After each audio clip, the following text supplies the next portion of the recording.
Welcome back to the Attitude for Gratitude weekly live podcast here at We'll Work for Recovery, 2520 North 2nd Street. And we're hoping that everything is going good and everyone can hear us, and we're doo-wop-diddying all the way into your ears tonight. We'll find out, though, because it sounds like it's extra quiet, and I don't know why quite yet, but we'll figure this out. I promise you all this. Here we go. We're turning things up. We're getting us there. Bell's in the house. Let's see. We're figuring it out. Just bear with us. Bear with us. I know it's real quiet out there. We're figuring it out. We're figuring it out. We're going to go like Soo-Wop Diddy. We're going to go like this. We're going to go like this. And then do a test. And that's extra quiet. And I don't know why yet. So let's bomb. Mic 2. Samsung, mic 2. All right. Hello. Let's see here. Bear with me, audience. We appreciate this. As we're going on 3 years of a podcast, and you still can't hear me. But that's okay. We'll get to it. We'll Work for Recovery, 2520 North 2nd Street. We've got a Halloween bash coming up, October 28th at 8 p.m., right after the 7 p.m. walk and talk meeting. Dinner will be served at 10. Donations, costume contest, dance, and a DJ. Come on down here, check it out. Every day we have meetings here at We'll Work for Recovery. I don't know why it's so quiet. I really apologize about that, but I got the show in my ear right now, and it's extra quiet. And now it's nothing. So we'll figure it out, Dale. We'll get to the bottom of this before the night's over, before the day begins, before tomorrow starts. And we do like this. We do like that. Reboom. And we need, what's up, my guy? All right. So back to Samsung, back to close. Dupe. Hello. All right. So first thing I want to ask people is to grab a engineer and bring them down to We'll Work for Recovery so they can help me get this figured out, because I can't figure it out apparently. I think that's it. Did I get real loud in your head? Yeah. All right. Now hopefully that's the audience's view of what we sound like too. There it is. That was it. There we go. Welcome back, everybody. The We'll Work for Recovery's Attitude for Gratitude weekly podcast. Good. Welcome. Mm-hmm. We're going to get to all you guys in 2 seconds. Here goes. Come on down here. We got meetings every day of the week, 6 a.m. every day of the week. During the week, we got Saturday walk and talk. We got the podcast. We got structured meetings. We got Wednesday men's meetings, women's meetings. And again, we got this. Ooh, I guess people in the house can't see what I'm trying to show off, but here we go. Where's it at? Boom. It's a Halloween party. We'll Work for Recovery Halloween party, October 28th at 8 p.m. It's right after the walk and talk. Dinner will be served. $10 donation, costume contest, dance, and all that good stuff. Come on down and get it in. What's your name? My name is JT. JT, welcome. Alexis, welcome. Kendra.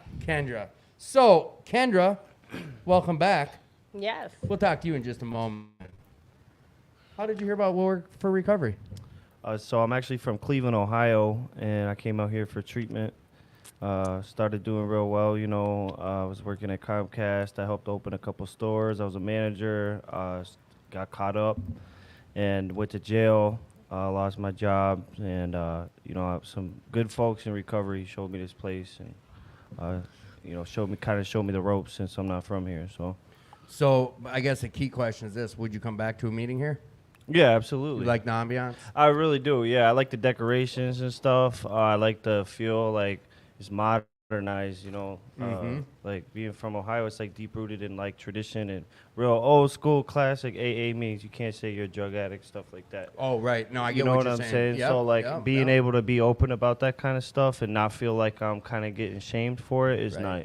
No, everyone's welcome here, and you know what? Anyone listening to the show, I know it's starting to get kind of monotonous on how I ask everyone, like, how'd you hear about We'll Work? Would you come back? There are people who've never been here, and there's always people that come on the show that have not been on the show, and I just love to hear people's view of it. How'd you hear about it? And then how would you explain it to someone else? If they came to you like, hey, I heard about We'll Work for Recovery. What's that place like? What would you tell them? I would say it's high energy and a lot of people. So resources. Sounds like there's all kinds of meetings for everybody: men, women, addicts, alcoholics, and then people are offering rides. People are saying job opportunities. So yeah, it seems like overall everything kind of fits in here. So. Oh yeah. Young lady, what's your name again? I'm Alexis. Alexis. So rumor has it this is your first meeting. Yeah, it is my first meeting. And who told you about this place? My friend Belle did over on the left of me. Belle was on the show not too long ago. What was your thoughts when you walked in here?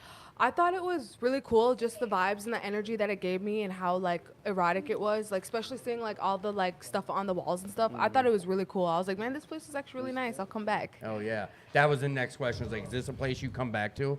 Yeah, for sure, for sure. So like being that this is your first meeting, and I think you kind of shared about like what was the comfortability level at for you, like sitting in here with. I know that you're out there playing ping pong, but like in that room when there's over 100 people, like what's the feeling? Like, were you nervous or were you felt welcomed or where were you at? I felt pretty neutral just because like I'm a people's person, so I get along with everybody like really well and I blend in a lot. And plus like when they called on me, like I spoke right away. Oh, you got to speak tonight. Yeah, I got to speak hell tonight. yeah. And it was so easy, like it just kind of flowed through me like super easy. That's the business. So, you guys cool sitting for another minute or so? Yeah, absolutely. Young lady, I'm booting you pretty quick. I'm glad That's you came fine. back. How has your last week been, and what do you tell someone who's out there struggling tonight? How's your week been? My week has been better. I don't know. It was chaos for like a week and a half, but the last 2 days it's been at peace and at ease, and I needed that. You know what I'm saying? Right. I wanted to quit life this last week and a half when every day something was getting thrown at me, something, you know. But I kept going forward and kept pushing through and reaching out to women and not staying isolated in my own shit. So I think you just answered kind of like my question was, like, what do you, someone's struggling right now. They're listening to the show out here struggling on the edge of a drink, a joint, this, that. What do you tell them? Someone who's just on that edge. To reach out, and not to give up, and to know that it's just a moment of a feeling and not what actually is, So yeah. So you would tell them, like, come to 2520 North 2nd Street, at least to get involved into some stuff. Yes, and make the connection so you can have someone to lean on when you don't have nobody. Right. And we're not stingy with this recovery thing. Like, we do talk about 2218 First Avenue South, 7550 Bass Lake Road. There's New Hope, Alano. We got, like, Serenity Village. People come on here and talk about where they get their recovery. It's not exclusive to Will Work for Recovery. This is where we're doing the show from tonight. And like I said, we got meetings every day of the week, multiple meetings throughout the day. Tonight was a big meeting, though, right? Absolutely. Like, how do you? I know some people. There's some people that deal with some social anxiety. What's your advice to someone serious? Like, this is something that could come up. There's 100+ people in there. What do you tell someone who's worried about that and they're coming here? Oh, dude, tonight I had anxiety, just myself, just everybody, kids running around, you know what I'm saying? For me, dude, I try to stay focused. If not, I get up and leave for a minute, come back. And you can do that here. Yep. There's plenty of spots to go just chill out. Kev's in the house. So, all right, I'm booting you, but what we need to know is what's your gratitude look like? I am grateful for being in the moment and not giving up. Thank you. I appreciate you coming on the show. Go find someone to replace your seat. Who's coming? No, you find someone to replace your seat. All right. So how long have you been in recovery? I've been on and off for 10 years. 10 years? On and off. Kendra. But this time around, I've only been sober since the 24th of September. I fell off. I had 8 months. Hey, you're here. So we know that's what it's all about. Is like getting here.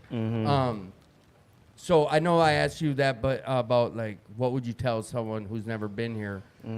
You said Ohio?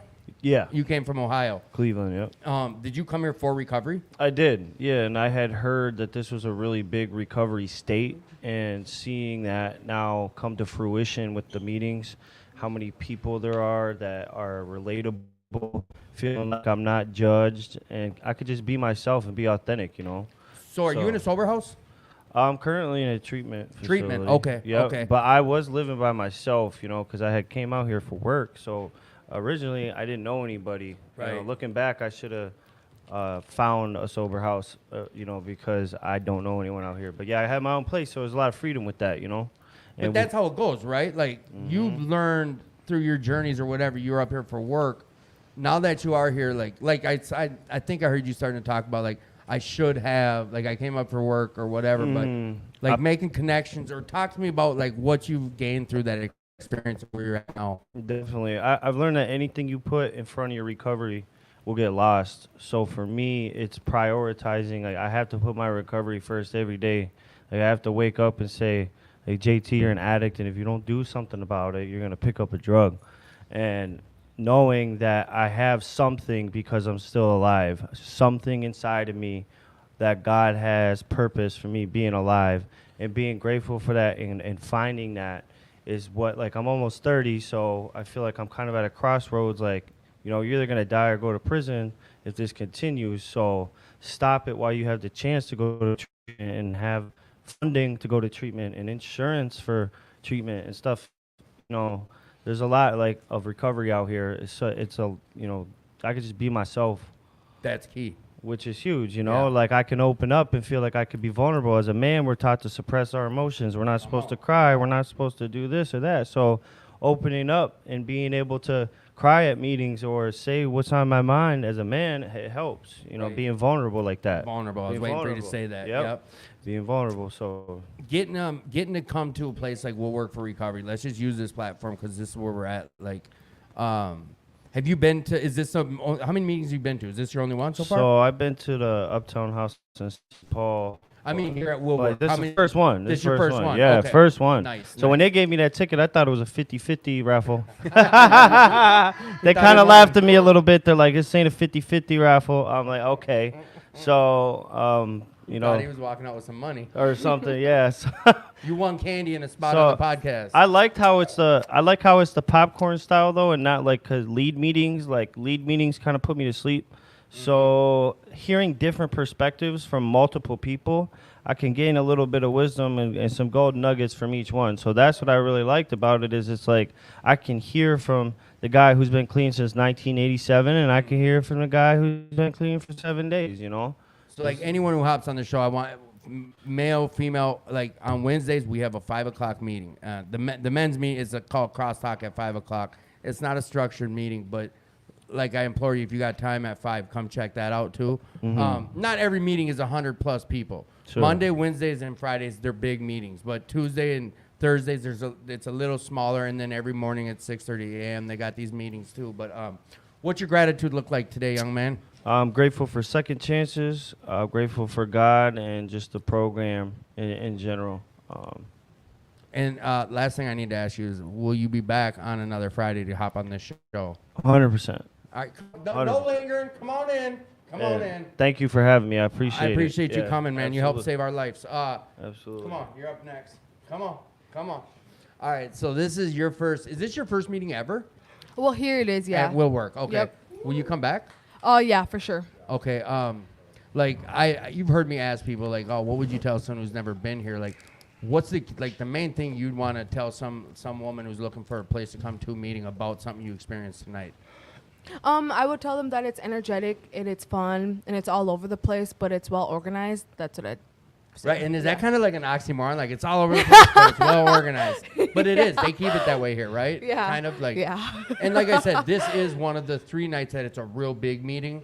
And there are some more exclusive and smaller meetings, but like for having that many people, you felt comfortable, right? Yeah, already I did. It was pretty cozy. Right.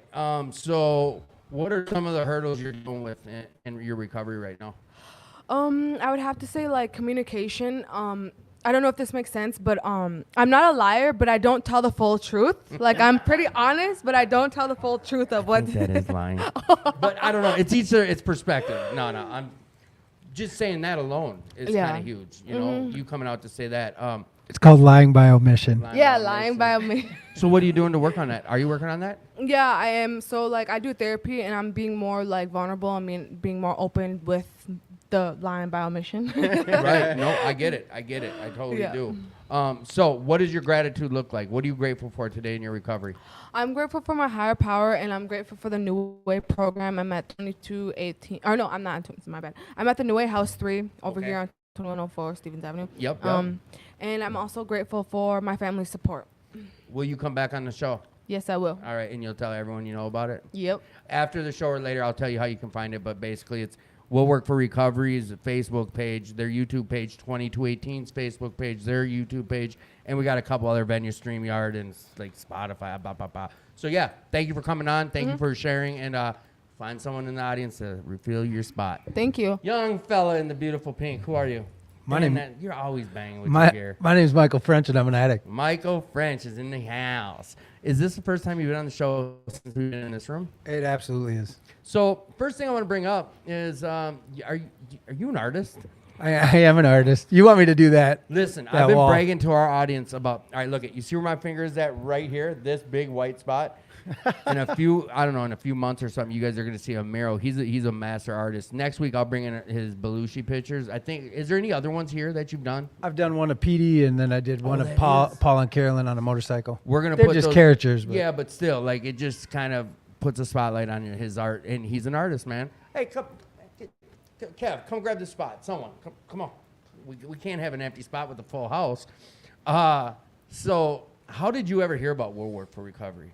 I came here for the chicks. I didn't say why'd you come here. I said how'd you hear about it? Well, because at the treatment center that I went to at RSE men's program, they were talking about, oh, you can get out here and go check out chicks. I was like, all right. And so I came here first to check out women, and I stuck around for the recovery. How long ago was that? Oh, shit.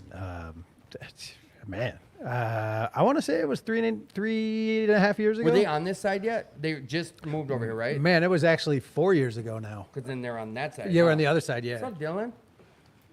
All right. So, we need more time. I'm telling everyone too on this show. Like we will do once a month. I was talking to Paul, and we're gonna do a show once a month where we have a guest or 2 or 3 on, where we can dive into some stuff because you got a history of like where you started at, where you're at today, and it's huge and it's a lot of growth that I want the audience to hear about. We don't have that kind of time when we're trying to cycle through, but depending on how late you stay. A lot of times we get guests back on the show. All right, enough said. So, what would you tell someone who's out there struggling right now? I got 2 things. First of all, the magic is hidden in the stuff you don't want to do. So once you decide to start doing the stuff you don't want to do, that's where the magic happens. And then the other Give thing. a little example. What do you mean? So, man, sometimes I don't want to wake up. Sometimes I don't want to do work, and I'll just tell myself, hey, there's something that I'm going to learn today. There's something that I'm going to be able to do. There's something that's going to happen that wouldn't happen if I didn't get my ass out of bed or get my ass to work, or I want to say clean my house, but my brother does that for me.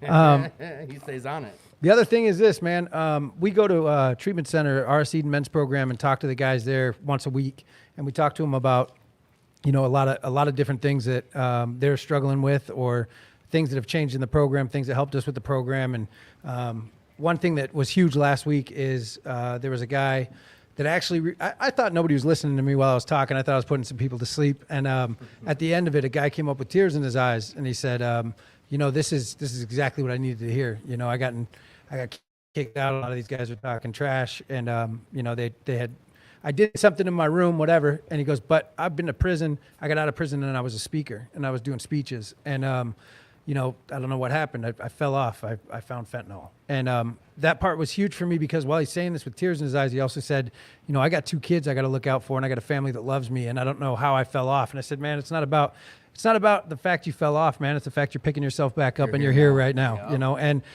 to anybody who's out there struggling, if you're listening to this, you're already halfway there, and that's it, dude. All right, well then, you know what we end this with? Talk about your gratitude. My gratitude is huge. I'm happy I heal like Wolverine. I'm happy that I'm in the land of 10,000 different recoveries and recovery centers. And I'll tell you what, there's no place like Minnesota, and people like you, Tim, people like WWFR, and people like all the people in this room. Man, all right. Last thing I'm always asking people is, what do you? Can you guarantee you'll be back on the podcast? Man, I don't do this waiting in line stuff. So maybe if it's a solo show, Ego. We talk about ego a lot. So I'm totally kidding. I'm totally all right, kidding. here's what I'm gonna do. Putting you on the chop right now is when you gonna get that mural done? How about I do the mural, then you put me on the show? when you get the mural done? Let's say within the next 30 days. My man, I'm gonna hold you to it. All right, Please cool. go find someone. Yeah, to replace you got this it, man. Young man, who are you? My name is Nick, and I'm an addict. Nick, welcome to the show. Thank you, sir. How did you hear about Will Work for Recovery the first time? Oh man, it's been a long time. It was at the old On the spot other side? when I first came. Yeah, I probably came with some friends. All right. So, what would you tell someone who's asking about Will Work? Like, hey, I heard about Will Work for Recovery. What's that place about? Man, I tell them it's a lot of fun. A lot of people. It gets exciting. People are welcoming. I don't know. I can't. Come really- on. This is all right. So now, as the host, is where I engage and get you to start talking. Yeah, you got to engage because I can't think of. But the I'm shit okay I with know. real uncomfortable silence where all of a sudden I'll just stop and see who starts talking. I was telling Maddie about that the other, like when she hosted a few weeks ago. I was like, try it. It's real uncomfortable to do, but someone will eventually speak up. But, and hey, listen, out there in listening land, oh, good looking. Have I told you guys about American Pie Pizza yet? That is who is partnered up with the podcast, is American Pie Pizza. They come through, like, hang on a sec. Oh, look at that. They don't mess around. Will comes in here with pizza and takes care of us, and it's good pizza. So just check out American Pie Pizza. What are some hurdles you deal with in your recovery? Man, I have a bad habit of replacing one addiction for another. You Gambling know, for me. Yeah, I'm not really into gambling. I'm more. What do you into, mean then? Like when I hear that, I think gambling or women. Women, for sure. I mean, I'm coming up out on Sunday. I'll have 9 months. I got sound effects But too. I wouldn't recommend doing it the way I did it this past 9 months. I spent the whole time, Chasing? it's But lots like of you said, all right. sex. So now here's something I got to bring up is you did say like, oh, I came through back on the other side. We're talking that's 5-6 years ago, and now you're talking about you got about 9 months. Right. So your story doesn't say I walked in the rooms and it's been all downhill and good. right. You've had some hiccups. I have. See, this is where what, Like- we need to dive in. But come on, My share. first time around, I had 7 years. I worked a really good program. I worked with a sponsor, worked the steps. I had sponsees, worked with other alcoholics, went through the book, and I had a nice, serene life for a little while there, And I became complacent. Slick started talking to me, telling me that these people were fooling me, got me resenting people in the rooms, and slipped off. And since then it's been kind of chronic relapsing. So here's one, like I said, we don't get to dive in. Like I turned this into a 2-hour conversation to be real with you, but we're changing things up and trying this new platform. What ultimately got you to come back to the rooms? That's kind of a long story. All right, but well then, ultimately, basically, I'll tell you, I had friends in the rooms, and luckily I have an ex-wife with a daughter who I would come pick up at the Alano, and every time I would go in there, my friends would be there, my old friends would be there talking about, hey, what are you doing? Why don't you come back? And every time I would go in there, I'd leave saying, damn, I got to go back there, until I finally did. So those 7 years, I guess, I know this is something we could just dive into, but those 7 years were good, huh? Yeah. Like enough where when you're back out using, they talk about, once you get clean, like it wrecks your partying life. Like Most that. definitely. So that whole time it was one of those deals where you're like, damn, I know there's a better way type of deal. Yeah, for sure. So, all right, what's your gratitude look like today? Today, I'm grateful that I can come back into these rooms and people aren't going to judge me or shoot their wounded. I'm grateful that I do have a history of good recovery so that I know what to look back on. I mean, I know the things that I'm supposed to be doing, and now I'm able to get back into doing them. Hell yeah. Thank you for coming on. Thank you for getting a little vulnerable. And will you come back on the show? For sure. All right, now go find someone. Go find someone. Young fella, Yes, sir. get closely uncomfortable to that mic and tell me who you are. My name is Kevin. I'm an alcoholic. Welcome, Kevin.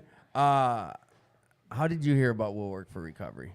My sponsor, I live in the North Loop, and so I was going to a lot of meetings all over Minneapolis and St. Paul, and he's like, there's a place like right down the street if you, right on. Yeah, it's right up Washington. The Yeah. North Loop is, right? Yes, sir. Yep. Okay. So he told me I should check it out. And what was your thought when you first walked in here? Were you given any forewarning, like, hey, this place is busy as hell and the stuff all over the walls, like? No, not at all. It was unique. I had never seen anything like that from all my years in recovery, so I really like that. I like the uniqueness of it. I like the character of it. I love Paul, his attitude, his mentality, and Carolyn. I love what they were doing and their mission. Because you've got multiple years in these rooms, right? I've heard you share your story before, and you've been around rooms of recovery for a while, right? Yeah, it'll be 14 years in December. Hey. That's loud. So someone in this, I know you've heard me ask this already, but someone's on the fence. No, I don't like saying it. Last week, someone busted me out. I was like, someone's on the fence about using, what do you do there? Like, get off the fence. You. What do you tell someone who's out there struggling right now? They're struggling, having a tough time about using or coming to the rooms. Well, I think treatment and detox, I think a lot of times when people are struggling like that, they're struggling with the physical component as far as the detox and not being able to get through the detox. So I encourage them to go to treatment to physically clear out their system, and then treatment will normally lead them into the process and the program, especially the resources out in Minnesota are really amazing. I had never heard of, I don't know, I forgot what the rule is, but there's 25. Or no, yeah, Rule 25. Yeah, I mean, that's just extremely unique. I'm from Los Angeles, so I got sober in Arizona, California. I had never heard of anything like that. So if you have that opportunity to go to treatment and get the medical detox, and then they will guide you into some form of fellowship, whatever works for you. I think normally when I see people struggling, it's because they're physically scratching. Right. That does happen, that physical side of things. And I guess not more or less, but that's when I ask that question, like, to us that have been through this, we know, like, that's what you should do if you've never been in recovery. I guess I should try to clarify that and be like, when, you know, one of us, someone who's been in these rooms, and you got these thoughts of something goes bad and you're like, I'm going to use today, like, what's your go-to to tell someone, like a sponsee, like, man, I'm having it rough. What do I do? I want to go use. I go to a lot of, well, I mean, obviously being around a long time, you've gone through periods where you wanted to quit, you wanted to find euphoria, but play the tape all the way through, recognizing that if I take a drink or a drug, it's game over. It is game over. And so I always just go to a bunch of meetings, start telling on myself, call my sponsor, all the things that we've said throughout our recovery, write about it, take a shower, watch a comedy, do anything but. Get outside of this. Exactly.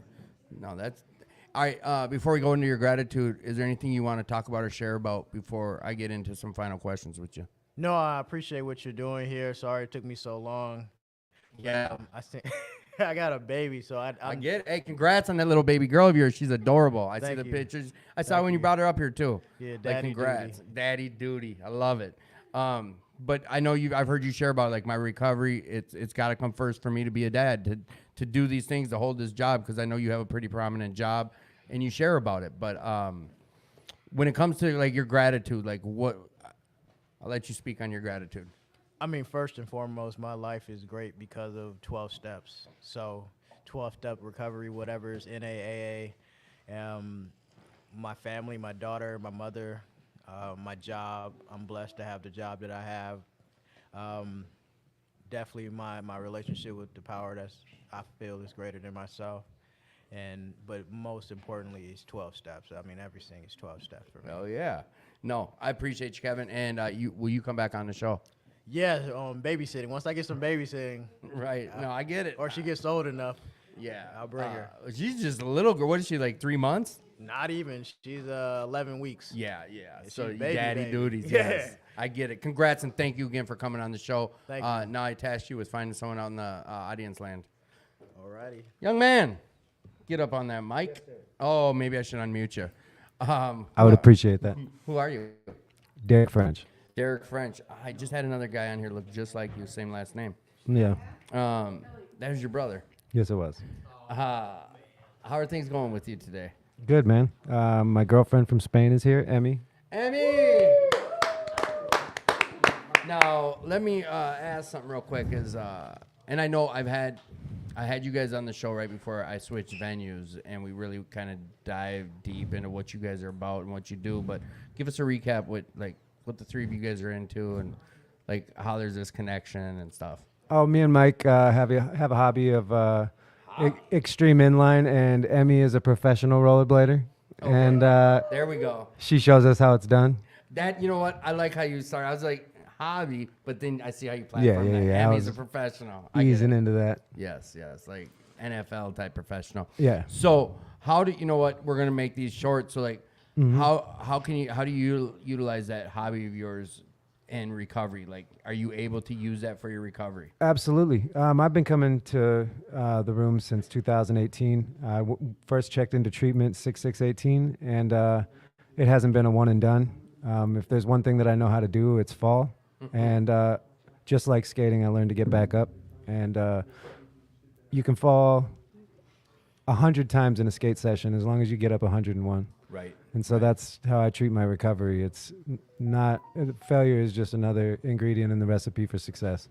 You know, there's old Japanese saying, it's like you fall 7 times, you get up 8. Exactly. I can't quote the guy who said it or whatever. It's in a book I'm reading, so I'm just Nice. like, I know this. Same difference. So, Yeah. So what are some of the big hurdles for you in your recovery that like try to want to interfere with your recovery? Self, What do you mean, and how do you get past it?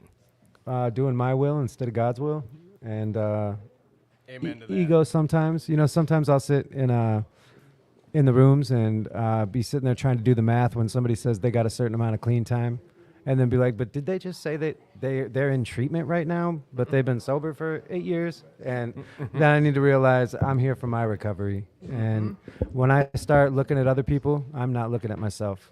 We just had a hard conversation about this. There's been even guys that have been on the show like, I've been in these rooms for 20 years and they're celebrating 90 days. Exactly. But- and I'm one of them right now. You know what? It started being a problem for me at like 4 years, and it took me a while to get past that, to realize if I'm busy watching your recovery, that's me taking an eye off my recovery. Yeah, my hands aren't on the wheel. Right. Jesus, take the wheel. So what is what do you want? You want to bring up anything or share about anything? I mean, not really. I put you on the spot. Yeah, it's all right. I got. You know what? I have a question for you. Thank you. Fellowship. Yes. Like this morning, what does something like that do for your recovery when you get to go hang out with a bunch of different people in recovery? Like this morning, you were at a breakfast with 10 plus guys in recovery and a girl or whatever, but like, is that beneficial? Like, talk to someone out there who's trying to figure out how to do successful recovery. It solidifies my recovery. Somebody just said, look at your friends if you want to see your future. If you want to see your future, look at your friends or whatever. And that kind of rang true for me because, you know, you're only as successful as the people you surround yourself with. And I've surrounded myself with my twin. And I mean, Right. I'm not as rich as he was this time last year, but maybe next year. Yeah, but that's financial bullshit. Yeah. So when I looked at that table today, it made me feel good because there's a lot of clean time there, and there's fellowship. There's a brotherhood there. Right. No, I know Dustin does too. It's like I get filled with gratitude when we get to do stuff like that. Absolutely. Like that's just the stuff that we get to do in recovery, and it's like that's when I tell people, like, I ask them on the show, like, what do you tell someone who's struggling? And like, I wish there's a way I could explain, like, get a group of people that you can trust and you can lean on. And like the first guy who was on here was sharing about like I can sit in here and cry about some stuff. Like a man's not supposed to do that, Right. but we can do that. And like anyone at that table, a guy could do that with. You know what I'm saying? Absolutely, you could let them know your problems. But another thing about sitting at that table is, after a couple things that I've been through, I shouldn't be here, and I know you're a walking miracle too. So, A limping miracle. Two people that shouldn't even have been there. Two walking miracles sitting at the same table together, and I thank God for days like that. Death though at that table. Like, I'm sure. you know. I'm sure. But I mean, I knew two for sure. Right. So talk to me about your gratitude. I'm grateful for everything today. and waking up today and yesterday and the day before that and the last 10 months. You coming back on the podcast? Yeah, I'll come back on when Mike comes back on. When Mike, no, you know what? Like, you got a phone. You don't have to rely on just him. No, I got a truck now too, so. You do? Yeah. You know what? We're giving out big And a applause license. tonight. And a L's? Yeah. Woo, woo, woo. But I'm gonna pass the mic over to DJ. Get after it. Come on, DJ. Who, young man, who are you? Me? Jimmy. Jimmy, get on that mic closer. Uncomfortably. Closer. Right here. So, Mr. J, how much time do you have in these rooms? How much time do you have under your belt? Clean time. I mean, we only, like Paul says, we only have when we woke up, right? What do you mean by that? Well, I woke up at 8 o'clock, so I've been clean since 8. Do you look at it that way? I do. I have to. Why? Well, See, this is where, as a host, I gotta try to make talk to me about that. Like, what do you mean, and when did that make sense I guess for you? we can start with the first time I ever went into a NA meeting. I was 16, Okay. and I'm 33 now. So I'm not trying to toot my own horn, but I'm a chronic relapser, Okay. and I know that when I try looking too far, that's when I start losing it. I don't like change. I don't like any change. So I'm 100% okay now with just living every day at a time. Now, I think my biggest failing in that is that I don't plan very well. So I sometimes only look at what's going on today, and I don't know what's happening tomorrow. But and you know what? I get that. There's this side of things where, you can't worry about tomorrow, but when it comes to responsibilities, there are certain things you have to be focused on. Of course. But when it comes to the recovery side of things, I've been able to make that differential decision on that, but that took time. That's why I ask, like, when did the whole just for today, like, kick in, where it made sense for you? Has it been like that since this last whole stretch of clean time? No, well, You know what I'm asking? Yeah, Like, yeah. Well, I mean, I have my days, but I guess here's the way I'm trying to ask is, like, for them first I'd say 2 years, like, I was so happy. I was, like, waiting to get that 3-month chip, that 9-month chip, that yeah, 1 year. I went through the cycles when I was 16, 17, 18. Okay. Oh, let me you get that 30-day. Let me Right. get that 60-day. Let me Okay. get the 6-month, and then jump back down to 30 days. Okay. Oh, you know what, Jimmy? Hey, you bounce hold over. that thought. Hey, I'll Young man, I'm who not are you? going nowhere. Next time, hey, just like a meeting, speak up. Get on that Yeah, mic. Who hi. are you? My name's Kelly, and I don't think it mattered that been you in whispered recover- it. Everybody saw. You're like, hey, Tim, Right. your mics are out. Your volume's not working. yeah, microphone check, please. Yes. Yeah. So your name's Kelly, and how do you know about this place? Okay, man. So I did some time in prison, and I got out. Did really well for a while, and all I got to say is people, places, things.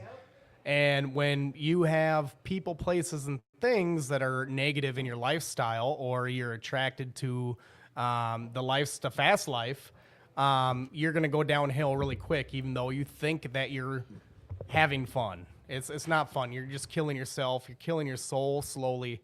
Well, anyways, I had relapsed. I had just about 10 years of sobriety. And down in Texas, I failed the UA, came back here in Minnesota, did a little violation. I came back. I was in a halfway house, and I heard about this place through the halfway house, and it was the best thing that ever happened to me by finding this meeting and finding all these cool people that are, going through the same struggles that I'm going through. We can all relate. We can all connect. So that's how I found this place. So when you got here, that first time you walked in the doors, what was your thoughts? Wow, this looks like Minneapolis, that's for sure. This place speaks Minneapolis on the inside out. So, yeah. yeah. So have you been here quite a few times now? First time I came, I never stopped coming back. I mean, yeah. No. Best And meeting. you know what, you guys, like, everyone out here, even that can hear me, it's like, I do ask questions that to us might seem pretty silly and like a no-brainer, but there are a lot of listeners that aren't in recovery, that are thinking about recovery, that have heard about, listen to this show, you might get some information about some different meetings or, just information. So just bear with some of the silly questions. Like, what do you do when you're having using thoughts? When I'm having using thoughts, I go to my support. Number 1, God. Number 2, my sponsor. Number 3, family. If your family is healthy support.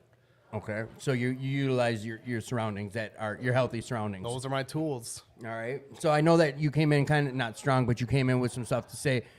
Before I move into some final questions with you, like, what is there anything you want to share or talk about before I kind of get into some wrap up questions? Absolutely. Come on. For anybody and everybody who's out there struggling and thinking about getting into recovery, or getting dry, clean and sober, you know, or even if you're not thinking about it, there's a better life out there to live.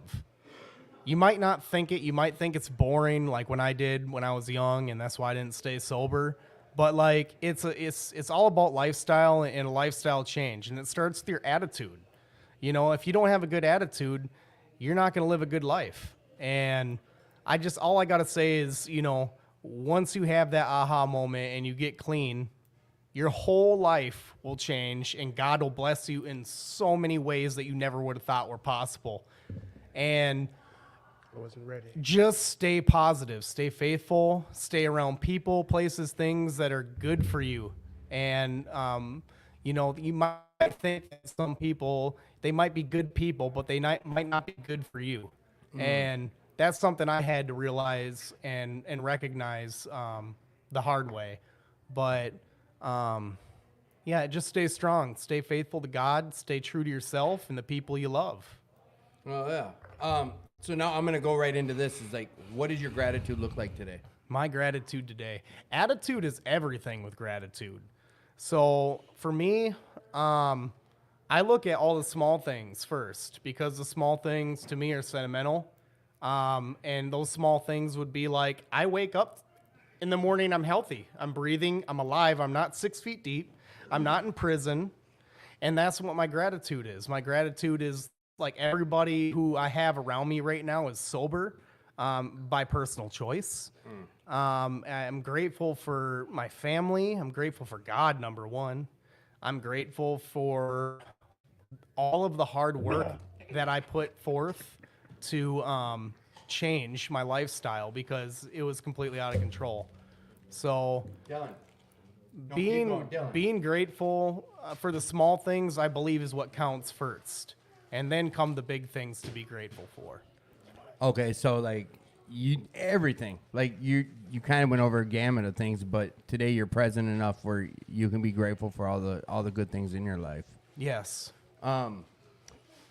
So Fridays we have this podcast. Like, can I count on probably seeing you again? Yeah, you'll Coming see back me on? again. Yeah, and like I absolutely. said, I know these are short little deals where I kind of cut people off, and it's like just a little bit, but like I'm grateful for how you shared about like if someone's out there struggling and your gratitude. So like, hey man, I really appreciate you. Thank you for coming on. I have one more thing. Come on. Shout out to all the addicts out there and the people who are struggling and just at the bottom of the barrel right now. There is hope.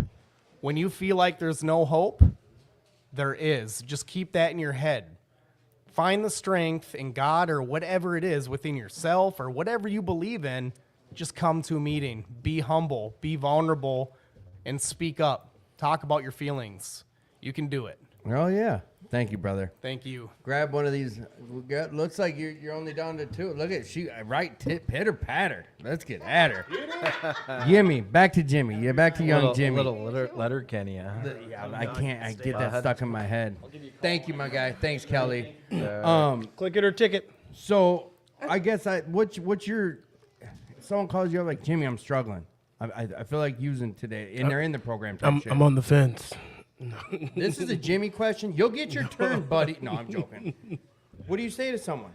When they're calling me and they're on the fence? Someone called. No, not on the fence. Someone calls you and they're like, man, I got a lot of crap going on, and just like use sounds like a good. I want to go out and use. I want to go to the Well, bar. I mean, if you can even let me get any words in, 90% of the time they're just talking and crying and slurring, because most of the time they don't call me before they use.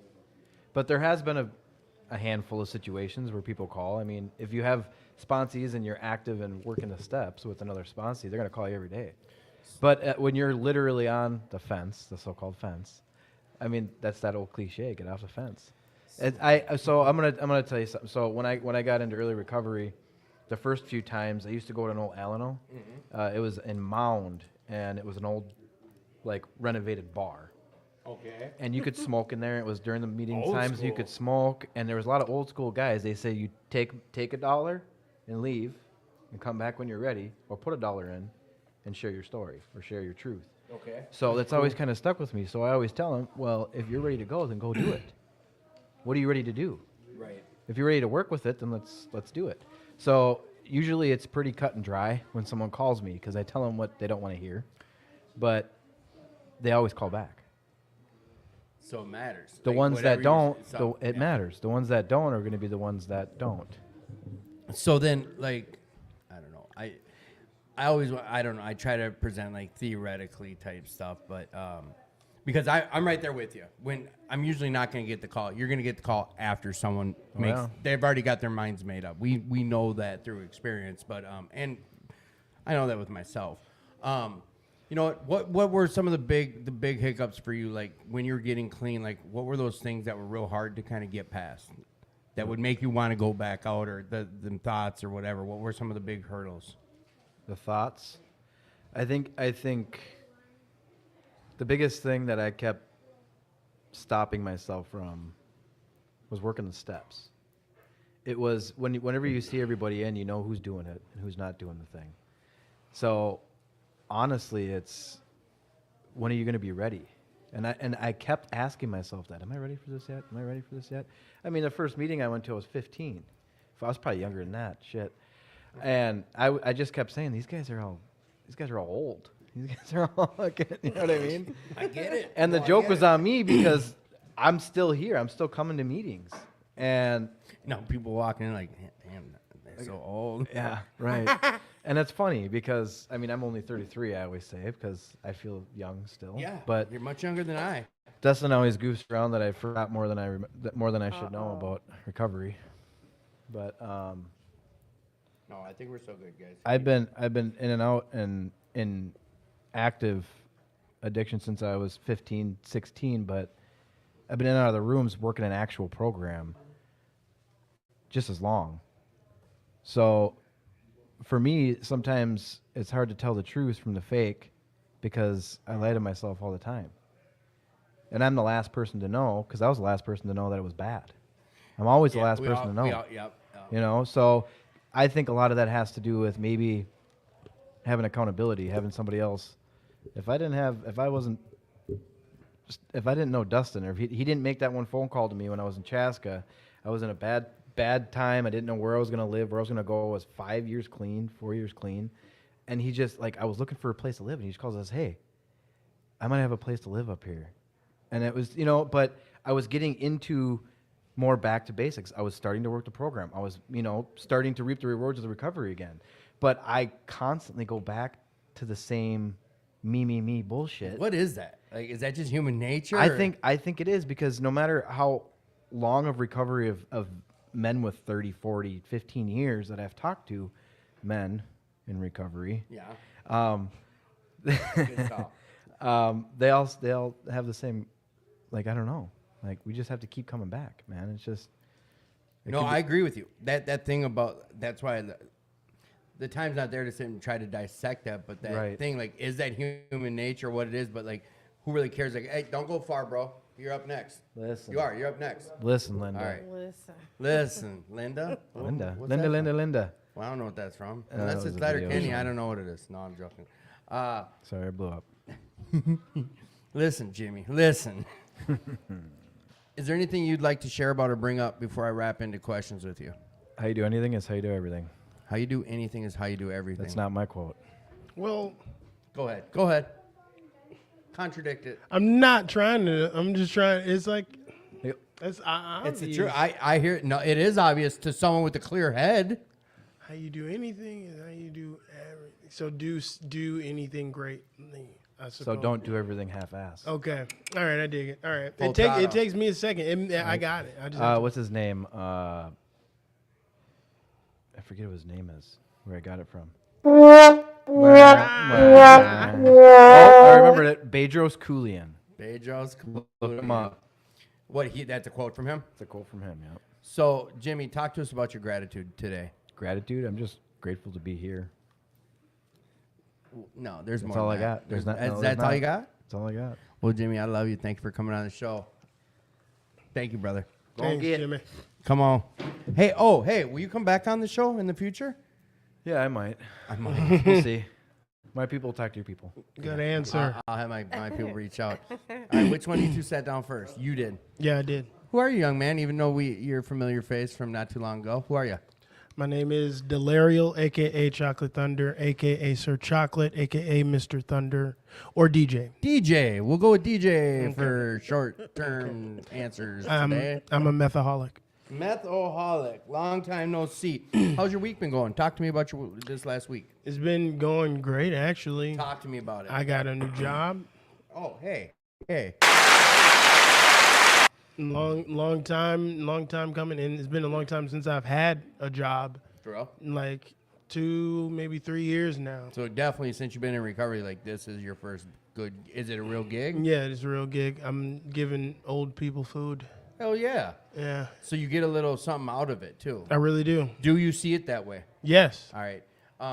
It's just side note, kind of quick side story. Like a gentleman offered me a very prominent job out of the blue, and I left a job I really liked.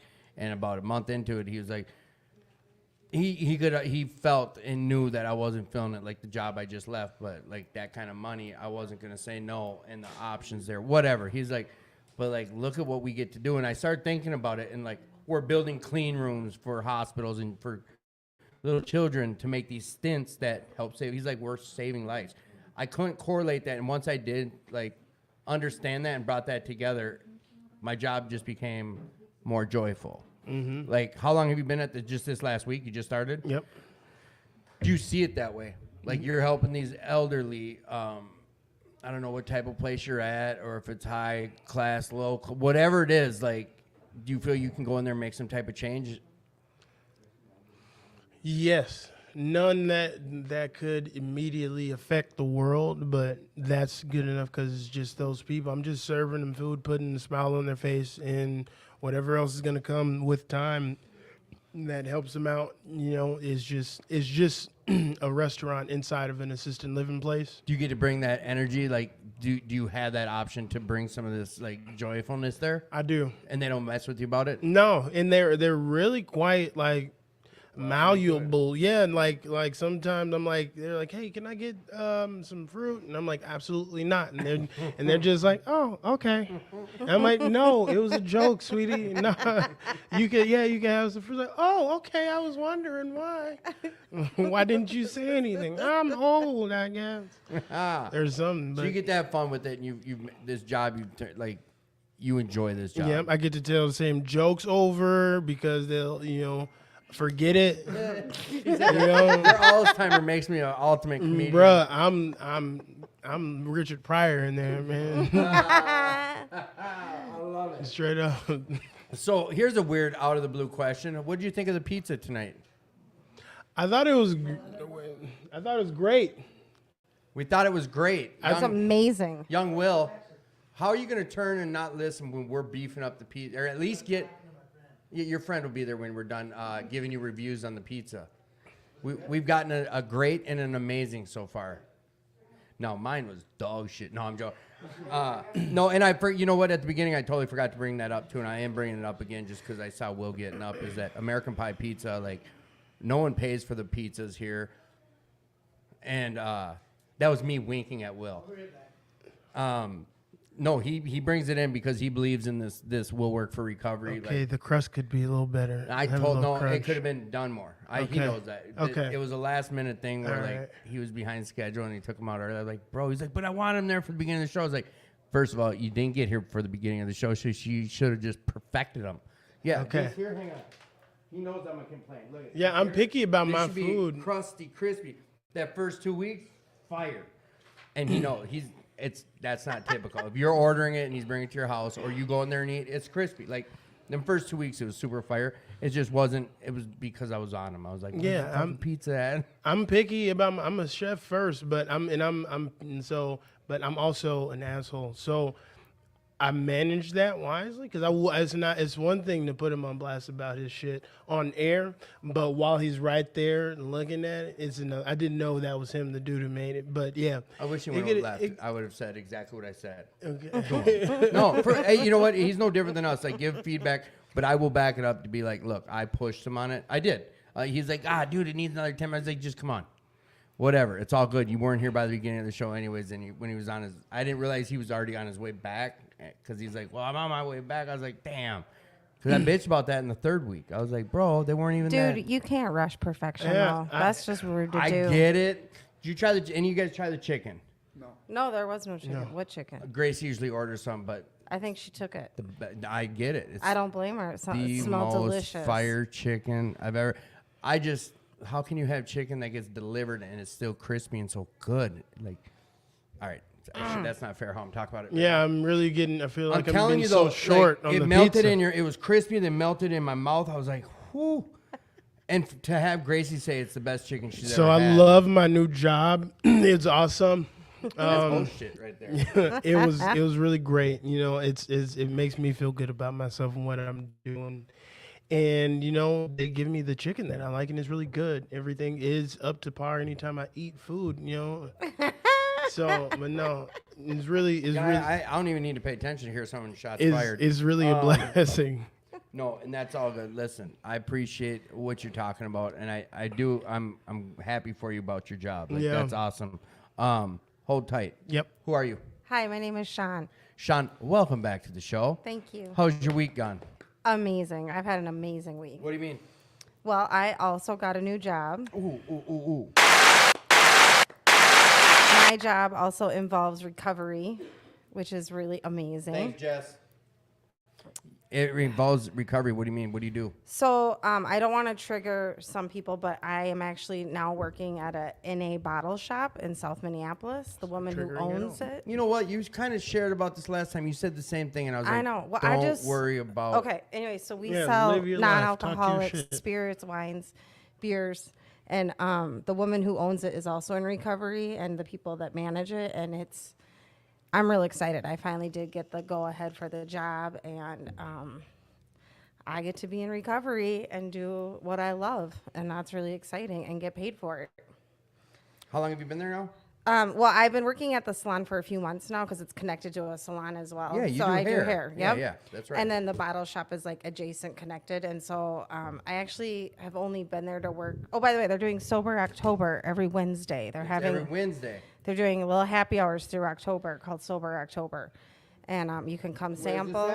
It's on 35th and Nicollet, 3504. It's called Marigold, Marigold. 3504 every Wednesday. Every Wednesday. Okay. And they're having a year anniversary party on November 4th as well, which I believe is a Saturday. And what is it? Every Wednesday is recover. What is it called? Sober October happy hour. In October. Mm-hmm. All right, there we go. Anyone you. listening will know what we're talking about here. So, we talked to you last week about what you thought about Will Work for I have Recovery. more good Come things. on, talk to Sorry, us. Well, you know, we went off on a tangent. I have other good things. I got a really awesome spotlight shout out as a peer leader at New Way. New Way. Which was really exciting and cheesy, but I loved it. And what else? Oh, my kid told me he loves me. That's huge, though, right? It is. He's 13, y'all. That's That's a beautiful. really Yeah, huge that is. thing. That's really, they hate everybody. I was gonna say at 13, yeah, that can be. I mean, he's problem. been handed the world, but he hates everybody. They hate a lot of stuff, but they love and socks. he, I'll take every little compliment and They're soft at things one from him. So. No, that's awesome. That's awesome. What were some of the biggest hurdles for you in your early recovery? Just owning and surrendering, owning the fact that I needed help and surrendering, and having to give up everything to get everything back and more. That was really hard, like walking away from your apartment. I still don't have my kid as often as I'd like to see him. I don't have my own place anymore right now. It's all going to come back, and it is slowly but surely, and it's going to be better. But that was really the hardest thing, is just you feel like nothing, like a failure, and then having to look at yourself and realize that's not the truth at all. And right now, like getting over that, what do you do to get? What have you been doing to get past that? I lean on my higher power. I have conversations with the God as I know to believe, and I meditate on it, and I just see my growth every day. I've been in treatment since April, end of April, and either some form of inpatient or outpatient treatment.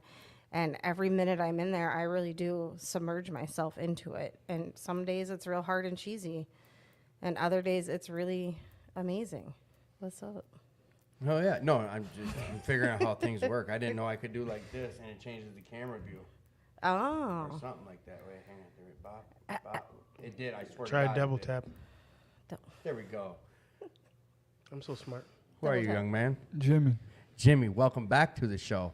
You were on my first show in here, weren't you? Yeah. So how have things been going for the last month and a half? Pretty good. Pretty stressful too. What do you mean? Bills are starting to pile up on me, you know. Life? Yeah, life. Just got out, so I'm not too used to it, but I'm getting through it. But you got some time under your belt right now, if I'm not mistaken. 2 or 3 years? 4. 4 years, yeah. How old are you? 28. You were on the show when Rob was here. That's Yeah. right. My brain, I took a head hit not too long ago. So what are some of the hurdles for you right now? Like, I know you're talking about Just responsibilities. Budgeting.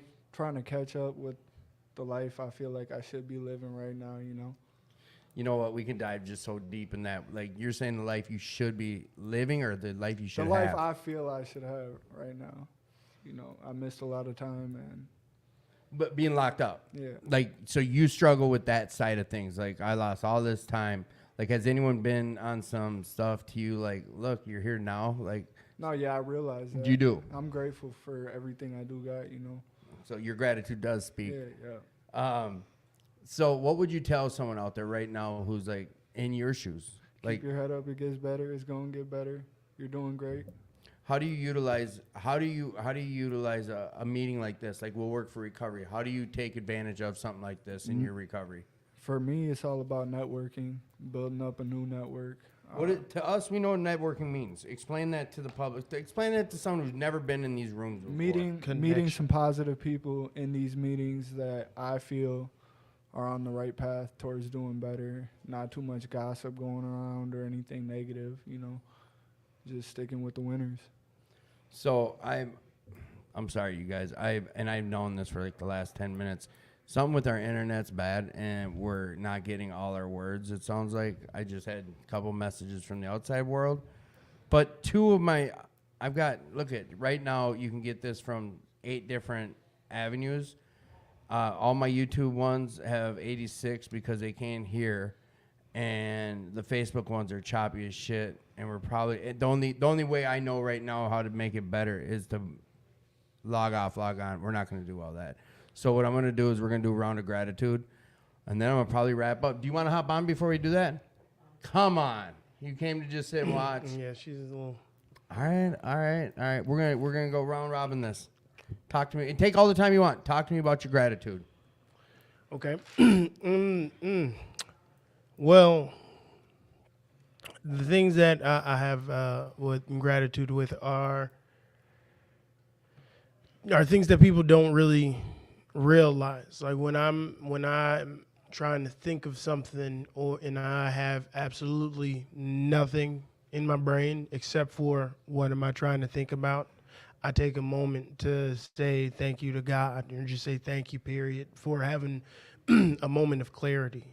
And just a clear mind. That's something you got to really look at as positively as possible, because that could easily come to you as thinking like I'm not capable of forming a thought. Something's wrong with me, or I need to be thinking about something important. No, you have a moment of clarity, of just nothingness, just to be there and just chill until you think of something else. That's really something you should look at, in a different kind of light. I'm grateful to have picked up meth, because I wouldn't. Oh, I want to get into some long conversations. You know how many people come on here and talk about I'm grateful for the sheriff that kicked my door down? I'm grateful for that cocksucker judge who put me in jail. Every damn day I'm grateful. Yeah, but the police came. No, you're good. You're good. This is what I talk for. But you can even see, like, when I'm trying to post some shit, look at where I'm having some. I got this. I'm gonna have to load that somewhere different. I tried getting up high, but we're having issues with internet. That's just what it is. I'll pay for some stupid hotspot, and that still ain't good. That's not what I think it is. What is It's that? a hotspot. It's a hotspot, but I had anywhere down here. I'm gonna probably throw it up further. It's that brick wall that's cock blocking us. Yeah, and also that's nothing to be running any of Fucking this stonewalling. off of. No, that's the best option we have. Really? Yes, unless I hardwire this in all the way to the router, fucking 300 yards away. All right, go finish up your gratitude. I'm sorry. No, you're good. I'm just grateful for everything. You know, like I wouldn't have this job that I got if it wasn't for being in recovery, you know. I mean, yeah, I had to go through some bumps and whatnot and bruises to get here, but you know, I really can't think of having it any other way, because I wouldn't be how I am now, who I am now, exactly how I am now. And I'm really grateful for me having me, you know. Right. No, and I appreciate it. And like I was trying to tell you guys, like, this is typically, like, this is how we do this is how we used to do the podcast. It's something like that. I open up, talk to me about your gratitude. Tell me your story. Make it 10 minutes.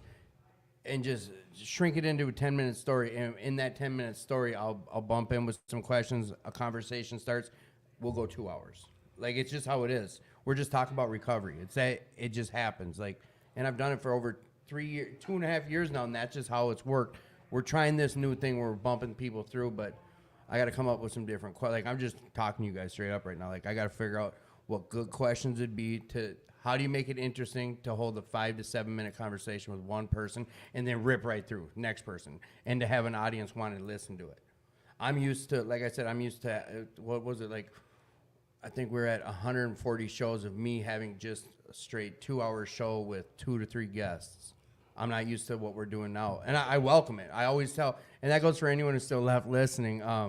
If you got ideas for the show or anything, I always welcome them. Like, message me directly. I think my number's rolling around the bottom of the screen, or put it on the message board. But if you have ideas, let us know. Thank you for sharing about your gratitude. Yep. What's your gratitude look like, young lady? My gratitude looks like, coming up with something here. I show gratitude every day, and my main way of showing gratitude is to help as many people as I can with rides, feeding people, just thinking of people outside myself. Snickerdoodle cookies.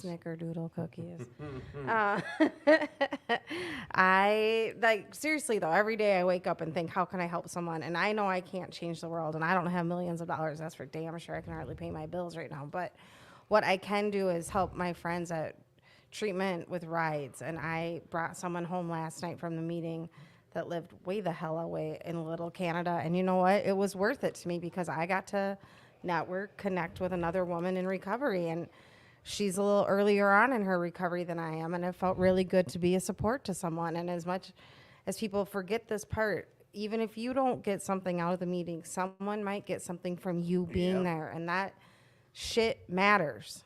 Oh, yeah. You matter. I matter. My words matter. My thoughts matter. And so every day, I literally end my day and start my day with something I'm grateful for. And I would have never done that if I had never had the police bust out my door and take my phone away from me. Yeah, you shared about that last week. Yeah, and in my life, and give me a whole new life. Or I found my whole new life, but I would have been down that same road, and who knows what the fuck would happen to me. Will, have you ever been grateful for the cop who kicked your door in? Oh. I don't want to tell them that, though. So No. maybe I still have work to do on Cops my will go around recovery. booting doors and like, no, you'll be grateful for me someday. No, serious. I heard it on a recovery show. I'm going to boot your door down. You'll like me someday. Yeah, I don't know about that. One of these days, you're going to look back on this arrest and laugh. Fuck you while I'm going through DTs in the holding tank. I take that back. I'm sorry. All right. Thank you for sharing. Thank you. Thanks for giving me the opportunity. Of course. You going to come back? You guys? I know Never. You are. Every week. DJ might be becoming part of the show some way, shape, or form. I think he showed some interest in wanting to do that, or just collaborate on some ideas on it. Not sure yet. I'm going to think of recovery questions to help you ask. I'm going to think about it and send them to you. Yeah, that's why I've been... Watch me, bitch. Watch. I hate saying this. Because I'm the kind of guy who likes to give results. I like to show something instead of talking about it. I like constructive criticism, She and out. I have I got- hard. I will not take my feelings won't get hurt. No, it's not. No, it's ideas. It's stuff to bring to the show.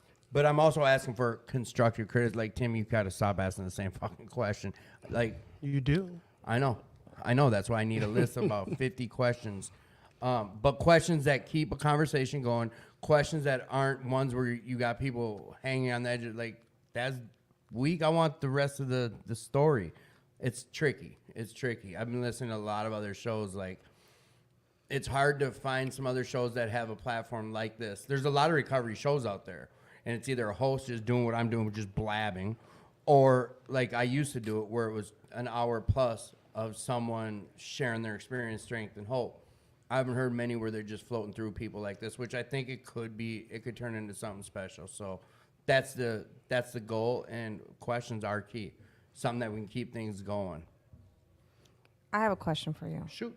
I think you could ask your guests, what is a mundane daily thing that you do that looks different in recovery than it did when you were using, such as eating? Oh, I was gonna go smoking crack, but No, you're not getting it. I'm just being smart. You know, like, Yeah.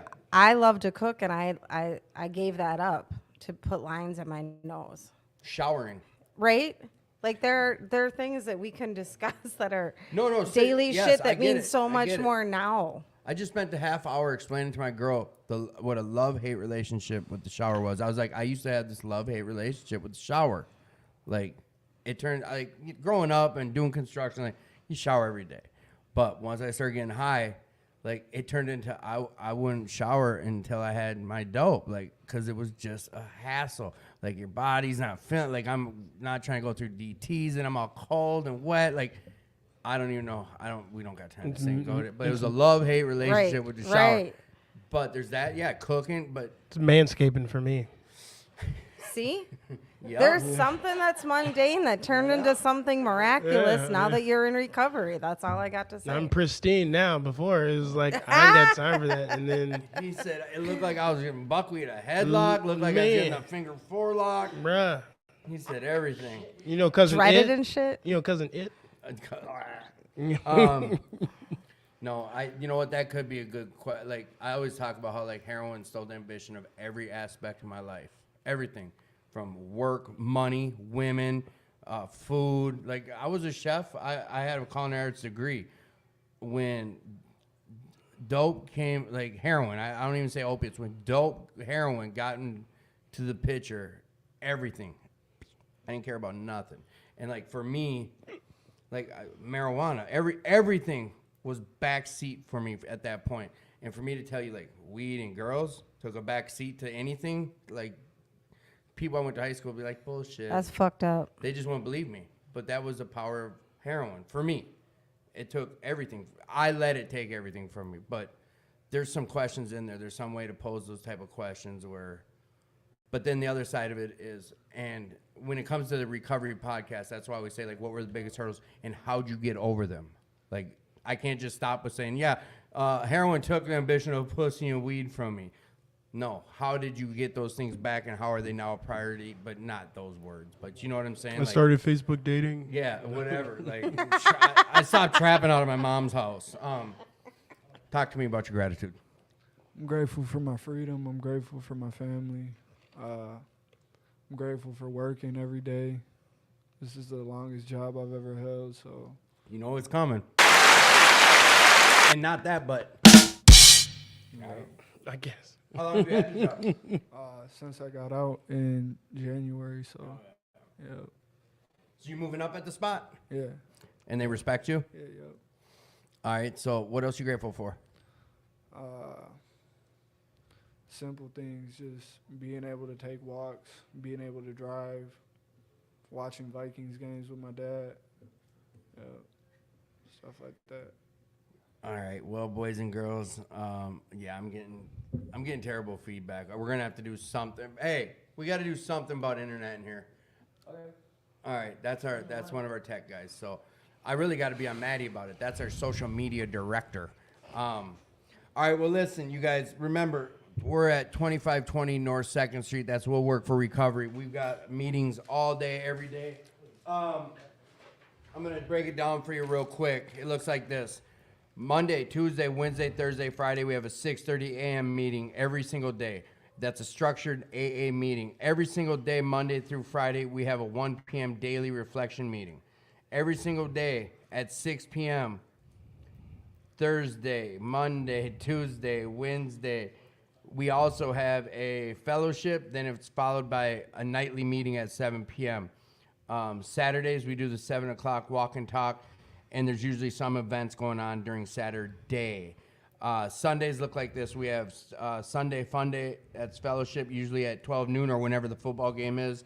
And then we also have a structured AA meeting at 5 p.m., and that's real cool. If you come on down here, man. It's a group of these guys that brought this meeting over from somewhere else. They've started it. It's been at Will Work for some time now, but they always, the way they do it, I've been doing it the last 2 weeks. We were in this room the last 2 weeks doing the meeting, but they start cooking food before the meeting, and it cooks while we're at the meeting. And then, like, they have this ball. I haven't been to a meeting like this. They'll read, like, I don't know, 2-3 paragraphs and throw the ball to someone, and they'll share about what you read. And then read 2-3 more paragraphs, throw the ball to someone else. And they just do that throughout the whole hour. It's a cool meeting, and it's some old timers in there, some younger people. It's a good meeting. So every day of the week, we've got some good meetings here. We are doing the Halloween party here. When is that? The 28th. The 28th. Yeah, I had that. The 28th, I had. After the 7 p.m. meeting. That's right. And there's a costume contest. We got food going on. I threw the pamphlet. I had the pamphlet here, but then I got all jazzy and threw it. Wait a second. So you mean to tell me I could have been coming here at 6 o'clock this whole time? Yes. Yeah, they do Wow. fellowship 6 every o'clock. night at That's 6. why all shit. that pizza out there was gone. Yeah, yeah. There's a guy who does bring in Domino's, but I mean, I just wait for that good to show up. Although I've caught Will eating some of that Domino's, so whatever. There's room for all the pizza. There's room for all the pizza. We also have got another event coming up, the 70th anniversary Blue Carpet Gala, dinner, speaker, DJ, and dance, Saturday, October 21st. That's at 4:30 to 10 p.m., 285 North Dale Street in St. Paul. Dinner is $35. It includes a speaker, a DJ, a dance, the dinner. Is this like sober prom? I don't know. It's Narcotics Anonymous, Twin City area. Fuck Fall yes. banquet fundraiser, NA auction, raffle, clean time countdown. Them are always cool when there's a countdown. Yes, the countdowns are amazing. I will announce this again next week. If I Oh, can damn. hold on to Jazzy. shit. Jazzy hands. I knew a stripper named Blue Carpet one time. We've Blue got waffle or blue carpet? Oh shit, we just missed this. Okay, forget that. And then Recovery is Beautiful Fellowship, October 21st. Yes, it is. $25. Oh wait, create your own recovery is beautiful painting. Oh, Oh, yeah. we're having the art thing here. That's Yep. right. Contact Carolyn, all portraits contests. So Saturday, October 21st at 3 p.m. Come on down here for fellowship, and it's like a big art day. It's gonna be awesome. I'll get way better information for next week for you guys. And then I just talked about this, but every single day at 1 p.m. Monday through Friday, we've got come on down here. Like if you're not even trying to go to a meeting, if you're just driving around and you've got time to waste and you're not trying to be out there getting high or doing some dumb shit, like just come in here and kick it. Like at 1 o'clock every day of the week, you don't got shit going on, just come on in here. You can just hang out. You don't have to sit and do some meeting stuff. We got 100 couches. We got whatever. It just come in here and get off the streets. You can come here and hang out. It's all good. 1 o'clock Monday through Friday. For those of us who are old school, you can go on the website and find most of this stuff as well, just so you know. Yeah. Also, listen. If you're out there struggling tonight, if you're having a rough time, if you're down, if shit just doesn't seem like it's going your way, like it will get better and you're worth the fight. So stay after it. Like, come on down here, check this out. I talked about New Hope Alano tonight. Someone came on and talked about Fridley Alano, talked about Blaine Alano. Someone talked about Mound. We talked about 2218. We talked about Serenity Village. And most of all, like we're talking about Will Work for Recovery, 2520 North 2nd Street. Come down, find some recovery, find a different way. Like if I ever make a suggestion or challenge you to do something, it's to come get outside yourself and give it another shot with something else. You've heard 20 people on the show tonight talk about a better life. you're worth the fight, man. If no one's told you that today, I'll be the one to say, hey, I love you. You're worth the fight. We'll talk to you next week. Till then, adios.